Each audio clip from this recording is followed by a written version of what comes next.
So a very good evening to everyone. काफ़ी ज़्यादा उमस है। आइए चर्चा करते हैं। और मैं क्या समझा हूँ कि आपने सुना होगा कि जो संत होते हैं वो दूसरों की बीमारियाँ ले लेते थे। आपने रामकृष्ण परमहंस के बारे में सुना होगा, उन्होंने अपने कुछ शिष्यों की, कुछ रोगियों की वो बीमारी अपने ऊपर ग्रहण कर लेते हैं। ऐसे बहुत सारे संत हमारे यहाँ हुए हैं जो दूसरों की बीमारी को एक्सेप्ट कर लेते थे। जैसे मान लीजिए किसी को फोड़े फुंसी कुछ हो रहा है या मतलब कोई चेचक है तो वो अपने ऊपर इसको ले लेते थे। तो ऐसा कैसे होता था, इसको मैं अब समझ के आया हूँ और मैं बहुत अच्छी तरह समझ के आया हूँ ये कैसे होता है। आप जानते होंगे कि एक हमारी बॉडी में कोश होते हैं, ठीक है। कोश 5 कोश होते हैं।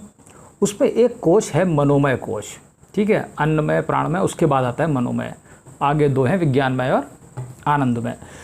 तो जो ये मनोमय कोश है, तो संतों में क्या होता है, जब अनाहत की डेवलपिंग होती है, अनाहत चक्र से जुड़ा होता है, इसकी इतनी ज़्यादा इमोशनल कैपेसिटी डेवलप हो जाती है जब इसकी ग्रोथ होती है, मैं तुम्हें बता नहीं सकता।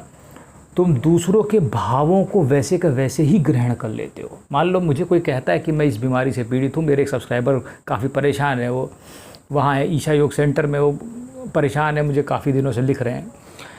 और मैं उनको जब पढ़ता हूँ तो मुझे उनके जैसा भान होने लगता है, इसीलिए मैं थोड़ा घबराता भी हूँ क्योंकि अभी मेरा मन कच्चा है, मैं तुम्हें कह सकता हूँ, ठीक है। तो ये होता ही है, ये इमोशंस इतने स्ट्रांग होते हैं कि तुम उसको ऐसे का ऐसे ही ग्रहण करने लगते हो। तुम सोचोगे वैसा तो तुम्हें वैसा हो जाएगा, तुम इसे समझ ही नहीं सकते। ये दिमाग इस परिस्थिति में तुम्हारा मनोमय कोश और ये तुम्हारा अनाहत चक्र तुम्हें पहुँचा देगा कि just you think and imagine and it will happen to you. वो डिजीज़ वहाँ से तुम्हें ट्रांसफ़र हो जाएगी, ऐसा हो सकता है, ठीक है। और मैं इसे बहुत अच्छी तरह अनुभव करता हूँ क्योंकि मैं जब किसी चीज़ को अब इमोशनली देखता हूँ या किसी चीज़ के बारे में सोचने लगता हूँ तो मुझे लगता है मेरे में ये होने लगा है और मैं घबराने लगता हूँ उससे, ठीक है। तो मैं समझ गया हूँ कि जब ये और ज़्यादा डेवलप हो जाता होगा ऋषि मुनियों या इन संतों में, तो ये क्या होता होगा, ये तुरंत ही सोचते होंगे और उस चीज़ को ग्रहण कर लेते होंगे बॉडी में, किसी के भी डिजीज़ को, ठीक है। तो ये पूरा का पूरा खेल मनोमय कोश का है, ठीक है, जो ये दूसरे की बीमारी को एक्सेप्ट करना है, और अनाहत चक्र का। ये दोनों मिल करके सारा काम करते हैं और उसी हिसाब से आपके माइंड के अंदर के न्यूरॉन्स होते होंगे डेवलप।